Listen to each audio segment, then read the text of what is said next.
तो अगर आप इस तरीके से इस फर्टिलाइज़र का स्प्रे करते हैं तो फ़ौरन रुकी हुई ग्रोथ जो है बहुत तेज़ी पकड़ लेगी और बहुत जल्दी आपके अडेनियम के अंदर कलियां आने लगेंगी और फ़ौरन फ्लावरिंग होने शुरू हो जाएगी।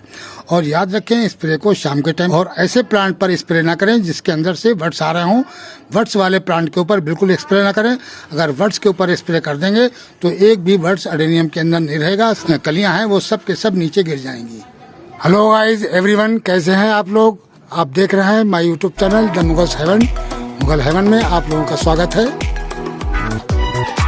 तो मार्च का महीना चल रहा है और अडेनियम की ग्रोथ अभी भी काफ़ी स्लो हो रही है। इसकी वजह यह है कि हमारे यहाँ अभी टेम्परेचर बहुत कम चल रहा है। लगभग 27 या 28 डिग्री टेम्परेचर होता है। किसी दिन 27 होता है तो किसी दिन 28 डिग्री टेम्परेचर होता है। लेकिन आज से कुछ टेम्परेचर बढ़ने की उम्मीद है और ये लगभग 4-5 रोज़ के बाद में 30 को पार कर जाएगा। 32, 33, 34 तक पहुंच जाएगा। ये 4-6 दिन के अंदर ही फिर अडेनियम की ग्रोथ थोड़ी तेज़ी से शुरू होगी। वैसे तो अडेनियम की ग्रोथ फरवरी के महीने से ही शुरू हो जाती है। जैसे ही प्लांट डोरमेंसी से बाहर आता है और 20-22 डिग्री पहुंचता है टेम्परेचर, तो अडेनियम फुटाव लेने लगता है और अपनी ग्रोथ को शुरू कर देता है। और उसी पीरियड में ज़्यादातर लोग अपने अडेनियम को फर्टिलाइज़र वगैरह देने लगते हैं, रिपोर्टिंग करते हैं, कोई प्रूनिंग करता है। तो इस वजह से फरवरी के महीने में ही काफ़ी काम अडेनियम के अंदर होता है और उसके अंदर फर्टिलाइज़र वगैरह भी देना शुरू कर दिया जाता है। लेकिन मार्च आते आते अडेनियम अपनी ग्रोथ को बढ़ा देता है और तेज़ी से ग्रोथ शुरू हो जाती है। उसके बावजूद भी अडेनियम की जो ग्रोथ है वो बहुत ही स्लो होती है। तो इसकी वजह है कि रात का जो टेम्परेचर है वो बहुत डाउन हो जाता है। रात का जो टेम्परेचर है वो काफ़ी डाउन हो जाता है। वो लगभग 16-17 ही डिग्री टेम्परेचर रहता है रात का। और जब तक ऐसा होता रहेगा तब तक अडेनियम बहुत तेज़ी से ग्रोथ नहीं करेगा। ग्रोथ तो करता रहेगा लेकिन बहुत तेज़ी से नहीं करेगा।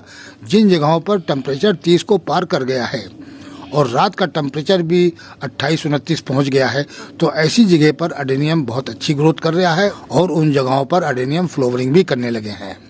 तो इस महीने में ज़्यादातर जब ग्रोथ स्लो होती है हम लोग अडेनियम प्लांट के अंदर फर्टिलाइज़र देने लगते हैं कि ग्रोथ शुरू हो रही है, हम फर्टिलाइज़र इसके अंदर जब डाल देंगे तो हमारी ग्रोथ तेज़ी से हो जाएगी शुरू। लेकिन ये बात तो सही है कि फर्टिलाइज़र देना चाहिए, लेकिन इतना भी नहीं देना चाहिए कि हम उसको रोज़ाना देखें कि बहुत स्लो ग्रोथ हो रही है तो हम उसको उठाएं और फर्टिलाइज़र देना शुरू कर दें। तो ऐसा नहीं है। फर्टिलाइज़र जो सॉइल के अंदर दिया जाता है वो लगभग 15 से 20 दिन के अंतराल ही दे सकते हैं। आप उसको तीसरे चौथे फर्टिलाइज़र नहीं दे सकते हैं। अगर हम जल्दी फर्टिलाइज़र देंगे तो फर्टिलाइज़र ओवरडोज हो जाएगा और अडेनियम के कोडेस को जला भी सकता है वो, और अडेनियम मर भी सकता है। तो इसलिए हमें कम से कम 15 से 20 दिन के अंतराल ही अडेनियम के अंदर फर्टिलाइज़र देना चाहिए। इस टाइम इस प्लांट को ज़रूरत है धूप की, यानी तेज़ गर्मी की। लगभग 30 से 35 टेम्परेचर जब होगा तब ये अपने आप ही ग्रोथ करेगा। इसको ज़्यादा फर्टिलाइज़र की ज़रूरत नहीं है। आपने एक मरतबा फर्टिलाइज़र दे दिया तो लगभग 20 दिन या 15 दिन, कम से कम 15 दिन या 20 दिन के अंतराल ही आप इसके अंदर फर्टिलाइज़र डालें। और ऐसे टाइम पर पानी भी अडेनियम को कम दें। लगभग 3-4 दिन के अंतराल ही आप इस अडेनियम के अंदर पानी डालें। अगर हम इस टाइम पर पानी ज़्यादा देंगे अडेनियम को तो अडेनियम फ्लावरिंग कम करेगा। अडेनियम के अंदर वर्ड्स नहीं आएंगे। वो अपनी जो पावर है वो पौधे की ग्रोथ में लगा देगा और अडेनियम के अंदर फूल नहीं आएंगे। ज़्यादा जिस प्लांट के अंदर पानी दिया जाता है उसके अंदर फ्लावरिंग कम आती है। उसकी वजह यह है कि प्लांट जो है आपका ग्रोथ करने लगता है और फ्लावरिंग नहीं करता है। जैसे ही प्लांट की ग्रोथ रुकती है और तभी प्लांट जो है वो फ्लावरिंग करने लगता है। क्योंकि ये गर्मियों का पौधा है इसलिए इसको गर्मी चाहिए, धूप चाहिए और लगभग 30 से 35 डिग्री टेम्परेचर इसको चाहिए है। उस टेम्परेचर के अंदर ये फ्लावरिंग भी अच्छी करेगा, ग्रोथ भी अच्छी करेगा। आप चाहे इसके अंदर फर्टिलाइज़र डालें या ना डालें। लेकिन सर्दी होने की वजह से, ख़ास तौर से रात की जो ठंड है उसकी वजह से हमें इसके अंदर फर्टिलाइज़र तो देना चाहिए, क्योंकि वो प्लांट की सॉइल को गर्म रखेगा और उससे प्लांट की ग्रोथ जो है वो होती रहेगी। लेकिन उस फर्टिलाइज़र को भी आप तीसरे चौथे नहीं दे सकते हैं। उसको भी लगभग 15 से 20 दिन के अंतराल ही उस फर्टिलाइज़र को दें। कौन सा फर्टिलाइज़र आप जल्दी दे सकते हैं वो है साथियों लिक्विड फर्टिलाइज़र। लिक्विड फर्टिलाइज़र, जैसे कि आपने हल्के फुल्के जो फर्टिलाइज़र होते हैं, जैसे कभी आपने NPK 19-19 आप 1 टीस्पून कम से कम 2-3 लीटर पानी के अंदर मिला लीजिए और वो प्लांटों के अंदर डाल दिए, तो एक तो ज़्यादा पानी में मिल जाएगा तो उसकी पावर कम हो जाएगी, और दूसरे वो वैसे ही हल्का फर्टिलाइज़र होता है। और किचन वेस्ट लिक्विड फर्टिलाइज़र जो है उसके अंदर भी आप फंगिसाइड को मिलाकर और वो भी तीसरे चौथे डाल सकते हैं। वो भी बेहतरीन किस्म का फर्टिलाइज़र होता है, पौधे की ग्रोथ के लिए बहुत ही बेहतरीन चीज़ है। इसलिए किचन वेस्ट लिक्विड फर्टिलाइज़र के अंदर आप फंगिसाइड को मिलाएं और वो तीसरे चौथे पाँचवें जब भी पानी की इसको ज़रूरत पड़े आप इस फर्टिलाइज़र को डाल सकते हैं। और उसके बाद में इंजाइम वगैरह भी आप अच्छी तरीके से अपने प्लांट को दे सकते हैं, तीसरे चौथे डाल सकते हैं। आप 1-2 लीटर पानी लीजिए, उसके अंदर 1-2 टीस्पून आप इंजाइम डालिए और इंजाइम डालकर आप उसको भी अपने प्लांट के अंदर अच्छी तरीके से डाल सकते हैं। और उसके बाद में आप स्प्रे भी कर सकते हैं। स्प्रे आप 3-4 दिन के अंतराल स्प्रे कर सकते हैं। और तो स्प्रे आपको हमने बताया है कई वीडियो के अंदर कि स्प्रे किन किन चीज़ों का कर सकते हैं। एक तो स्प्रे ज़्यादातर किया जाता है प्लांटों के ऊपर एक्सम सोल्ट का स्प्रे भी जल्दी आप कर सकते हैं। 3-4 दिन के अंतराल आप एक्सम सोल्ट को अपनी स्प्रे बोतल में डालिए और उसका स्प्रे कर दीजिए। दूसरे नंबर पर जो फर्टिलाइज़र आता है वो आता है NPK 19-19 को भी आप स्प्रे बोतल के अंदर डालिए और उसका भी 3-4 दिन के अंतराल आप स्प्रे कर सकते हैं। और उसके बाद में जिस फर्टिलाइज़र का आप स्प्रे कर सकते हैं वो है 05234 यानी NPK 05234 का भी आप अच्छी तरीके से प्लांट के अंदर स्प्रे कर सकते हैं 3-4 दिन के अंतराल। तो ये स्प्रे जो है वो आप जल्दी कर सकते हैं। इसकी सॉइल के अंदर आप जल्दी फर्टिलाइज़र न मिलाएं, उससे आपका प्लांट ओवरडोज हो जाएगा और उसका कोटेज जो है वो गलने लगेगा। ओवरडोज से प्लांट को गलने का डर हो जाता है। अडेनियम प्लांट में फर्टिलाइज़र का स्प्रे भी उसी तरीके से काम करता है और जिस तरीके से सॉइल के अंदर काम करता है उसी तरीके से अगर हम ब्रांचों पर और लीफ पर स्प्रे करते हैं तो वो उसी तरीके से फर्टिलाइज़र को अपने अंदर अब्जॉर्ब करेगा। अब आपको हम बताते हैं ये किस तरीके से लेता है। ये अडेनियम प्लांट हवा की नमी से अपने मॉइस्चर को ये खींचता है और उस मॉइस्चर के साथ स्प्रे जो हमने फर्टिलाइज़र किया है उसको भी साथ में अब्जॉर्ब करता है। तो ये प्लांट दिन को तो ऑक्सीजन को फेंकते हैं और रात को ये कार्बन डाइऑक्साइड को खींचते हैं। तो रात के टाइम पर जब हम यानी सूरज डूब जाए उस पीरियड में अगर हम इसके ऊपर स्प्रे करते हैं तो जिस टाइम पर ये हवा का मॉइस्चर खींचेगा अपने अंदर तो साथ में हमारा फर्टिलाइज़र भी प्लांट को मिलेगा।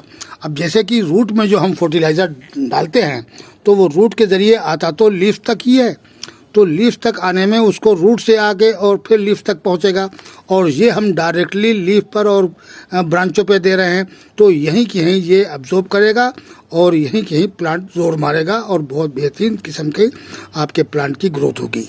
जैसे कि आज हम अपने अडेनियम के अंदर फर्टिलाइज़र देंगे स्प्रे के तरीके से, यानी स्प्रे बोतल के अंदर हम फर्टिलाइज़र को डालेंगे और इन प्लांटों पर हम स्प्रे करेंगे। अभी कुछ दिन पहले मैंने इसके ऊपर स्प्रे किया था ह्यूमिक एसिड का, तो आज हम दूसरे फर्टिलाइज़र का स्प्रे करेंगे और वो फर्टिलाइज़र क्या होगा साथियों वो आपके साथ अभी हम शेयर करेंगे कि अगर हम उसका स्प्रे करते रहें, कभी दूसरी खाद का करते रहें, कभी तीसरी खाद का, ये 3-4 खादों का स्प्रे कर सकते हैं एडेनियम के अंदर, जिससे एडेनियम की ग्रोथ बहुत प्यारी हो जाती है। तो हमने ये फर्टिलाइज़र लिया है NPK 19-19 ये फर्टिलाइज़र लिया है, ये मैंने 2 टीस्पून के करीब ये लिया है और ये स्प्रे बोतल में मैंने पानी भरा है और इसके अंदर हम इसको पहले डालेंगे।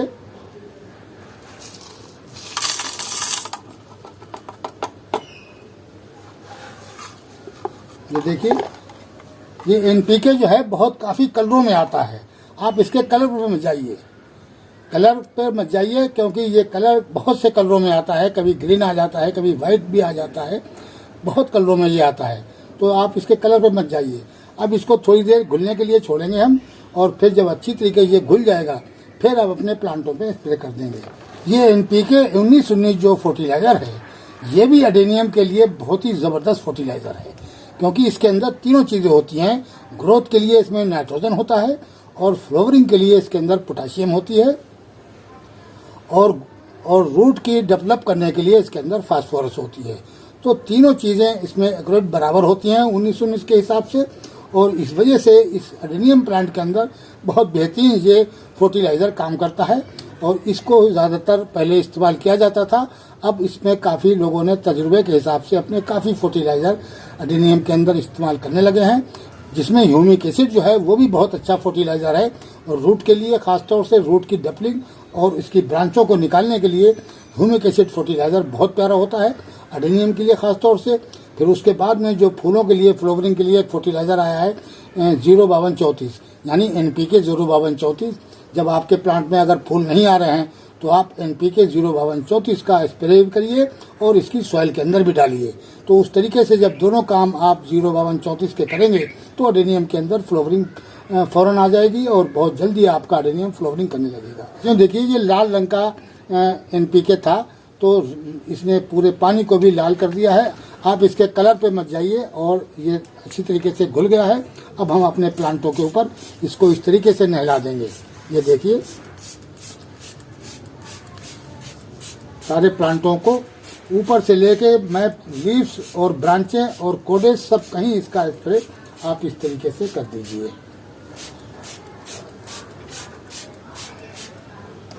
और याद रखें स्प्रे जो आप करें तो शाम के 5 बजे के बाद ही करें। देखिए जब 5 बज चुके हैं तब मैं इन प्लांटों को स्प्रे कर रहा हूं, क्योंकि ये देर तक गीला रहेगा और देर तक जब गीला रहेगा तो प्लांट इसको इतनी देर में अब्जॉर्ब कर लेगा।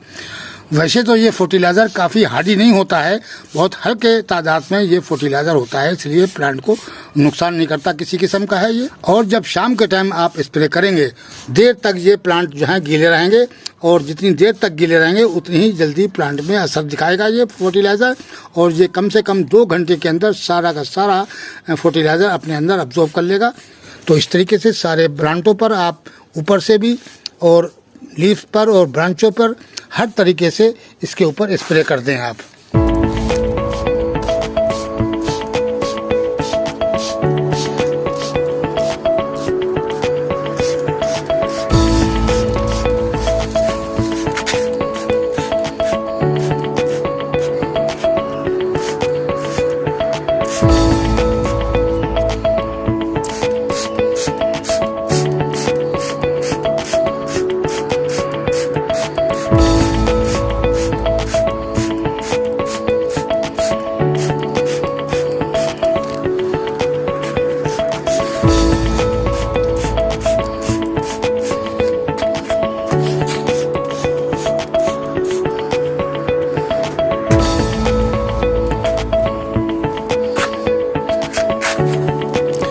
तो साथियों इस तरीके से हम अपने सारे एडेनियम पर इस तरीके से स्प्रे कर देंगे NPK 1919 का। अब हमारे प्लांट की जो ग्रोथ है वो धीरे धीरे शुरू हो रही है, और जैसे ही हम फर्टिलाइज़र देते रहेंगे वैसे ही ये ग्रोथ आगे को बढ़ाता रहेगा। और आगे चलकर बस 2-4-6 दिन के बाद ही गर्मी अच्छी पड़ने वाली है। इस टाइम पे लगभग 33 से 35 डिग्री टेम्परेचर होने वाला ही है। 4-6 दिन में ही टेम्परेचर बढ़ने वाला है और बहुत जल्दी ही एडेनियम को मतलब की गर्मी पड़ने लगेगी और सारे एडेनियम लगभग फ्लावरिंग करने लगेंगे। तो साथियों इस तरीके से आप भी ये फर्टिलाइज़र दे सकते हैं NPK 1919 का, और स्प्रे कर दीजिए इसके ऊपर, और ये जल्दी जल्दी भी डाल सकते हैं। लेकिन सॉइल के अंदर आप 15 दिन से पहले फर्टिलाइज़र नहीं दे सकते हैं, लेकिन स्प्रे आप 4-5 रोज़ के अंदर कर सकते हैं। तो साथियों वीडियो कैसा लगा? आज के वीडियो में इतना ही। मिलते हैं अगले वीडियो में नए टॉपिक और नए कंटेंट के साथ। अगर हमारा वीडियो अच्छा लगे तो प्लीज़ लाइक कीजिए, शेयर कीजिए और सब्सक्राइब कीजिए। शुक्रिया, धन्यवाद।